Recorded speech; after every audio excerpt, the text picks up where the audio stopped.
नमस्कार मंडळी, आज हॉस्पिटलमधला 5वा दिवस आणि शेवटचा दिवस, क्योंकि आज मला हॉस्पिटलमधनं सोडणार आहे आणि घरी जायचं आहे. तर शेवटचं हॉस्पिटलमधलं जेवण पण करून घेतलं होतं आणि मी हॉस्पिटलमध्ये सगळ्या गोष्टी खाल्ल्या होत्या.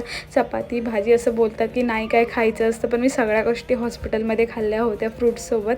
आणि आज नवरोबा वेदाने आजीने घरी वेलकमची तयारी केली होती. थोडा आम्हाला हॉस्पिटलमध्ये थांबवलं होतं आणि एक दिवस डॉक्टरने आम्हाला जास्त दिवस थांबलो की बेबीचे थोडे रिपोर्ट्स पण काढायचे होते म्हणून त्याच्यामुळे. आणि मग घरी जाऊसर मस्तपैकी एकदम वेलकमचं एकदम छानशी तयारी केली होती. आणि तसं पण तुम्हाला माहिती आहे माझं C-सेक्शन झालं, तर मला खूप जास्त चालताना त्रास होत होता. माहीत नाही, असं वाटत यार वेगळंच काहीतरी वाटत होतं.